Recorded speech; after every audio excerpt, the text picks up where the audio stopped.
సత్యనారాయణ గారు మాట్లాడుతూ ఉన్నారు. మాకు 40% ఓటింగ్ వచ్చింది, మేము ఇప్పటికీ 3 రాజధానులకే కట్టుబడి ఉన్నాం, మళ్ళీ అధికారంలో ఖచ్చితంగా వస్తాము అని చెప్పేసి ఆయన మాట్లాడుతున్న పరిస్థితి ఎలా చూస్తారండి? ఇక బొత్స సత్యనారాయణ గారి మాటలు మాకైతే అసలు అర్థమే కావాలండి. కాకపోతే ఏదైనా కింద క్యాప్షన్లు రాస్తారుగా, ఆ క్యాప్షన్లు చూసి పాపం ఇది మాట్లాడాడు కావాలని చెప్పి మేము అనుకుంటాము.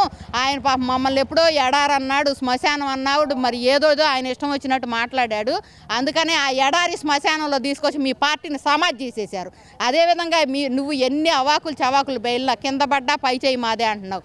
మీకు అసలు పార్టీయే ఉండదు, పార్టీ ఇంకో పార్టీలో విలీనం చేస్తాను వార్తలు వస్తున్నప్పుడు 40% ఓటింగు, మేము 3 రాజధానులు కట్టుబడి 3 కాకపోతే 33 కట్టుబడి ఉండు. పెద్దిరెడ్డి రామచంద్రారెడ్డి చెప్పాడు 3 కాదు 33 పెడతామని, అట్టానే 33 పెట్టమను. ప్రస్తుతానికి నాకైతే మీరు 3 రాజధానులు కాదు 26 రాజధానులు చేశారన్న ఒక ఆలోచన వచ్చింది. ఎందుకంటావా, జిల్లాకు ఒక పార్టీ ఆఫీసు నిజంగానే రాజధాని లెవెల్లోనే కట్టావు. ఆ నమూనాలు అవన్నీ చూస్తే క్వార్టర్లాగా కట్టావు. మరి నేనే రాజు నేనే మంత్రి అని అన్నట్టు, మరి జగన్మోహన్ రెడ్డి ఏమో రాజు, మరి బొత్స సత్యనారాయణ మంత్రి అన్నట్టు 26 రాజధానులు కట్టినట్టే లెక్క.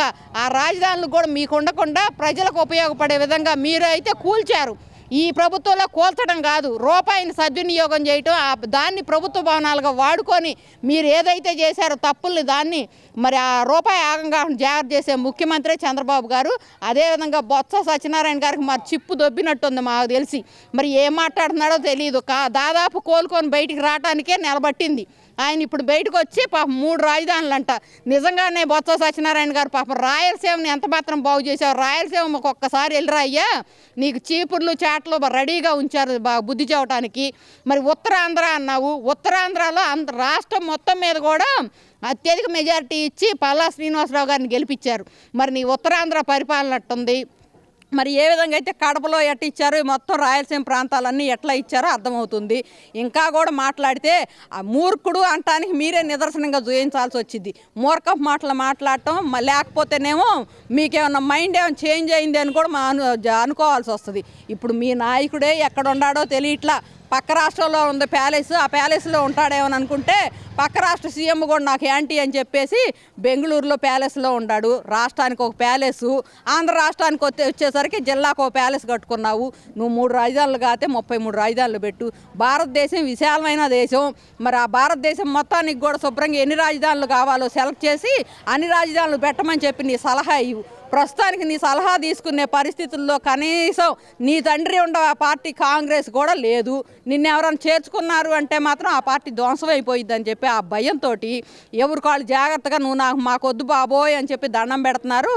మరి నీ తల్లి చెల్లి కూడా నిన్ను అవాయిడ్ చేశారు.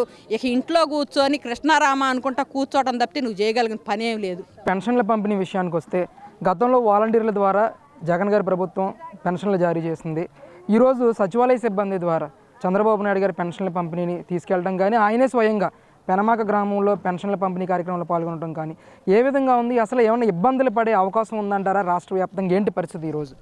ఎటువంటి ఇబ్బంది లేదు. మాట తప్పను మడం తెప్పనని చెప్పేసి పాపం గత ముఖ్యమంత్రి అన్నాడు, కానీ ఆ మాట మీద నిలబడలా, సరిగ్గా నిలబడలా, మడమ తిప్పేశాడు.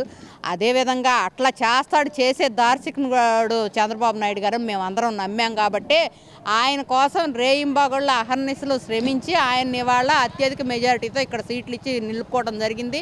అదేవిధంగా క్యాంపెయిన్లో మేము వెళ్ళినప్పుడు అమ్మ మీకు 4000 పెన్షన్ ఇస్తారు అంటే పాపం గత ప్రభుత్వంలో మాజీ ముఖ్యమంత్రి అన్నాడు పెంచుకుంటూ పోతానన్నాడు. పెంచుకుంటూ పోవడానికి 5 సంవత్సరాలు పట్టిందనమాట. అది ఎట్లా సంవత్సరానికి 250. ఆ 250 చివరిలోకి వచ్చేసరికి చివరి 2 నెలలు ముందు మాత్రం పెంచాడు. 3000 చేసింది ఏంటంటే తను దిగిపోవడానికి 2 నెలలు ముందే 3000 చేశాడు.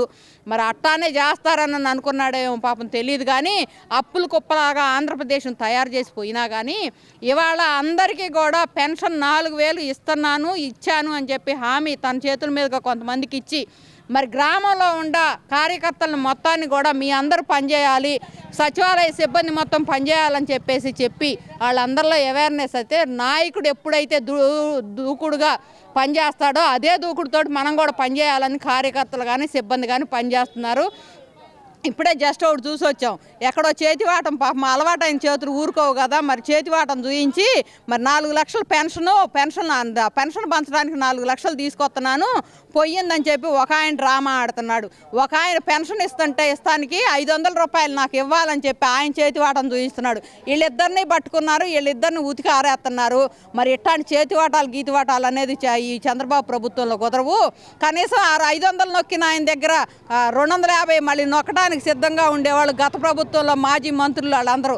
అట్లాంటి ఏం పప్పులు ఉడకవు. మీరు మొత్తం ప్రజల దాకా, పేదవారి దాకా చేర్చాలని వాళ్ళందరినీ అవేర్నెస్ తీసుకొస్తున్నాడు. అదేవిధంగా ఆంధ్రప్రదేశ్లో కూడా మరి ఎటువంటి లంచాలకి లేకపోతే చేతివాటాలకి తావు లేకుండా చేస్తాడు కాబట్టి బాబు గారిని అందరూ నమ్మి తీసుకొచ్చుకున్నారు. ఒక్క ఛాన్స్ అని పాపం మాజీ ముఖ్యమంత్రి ఒక్క ఛాన్స్ అడిగితే ఇచ్చారు. ఆ ఒక్క ఛాన్స్ చూసుకున్నారు.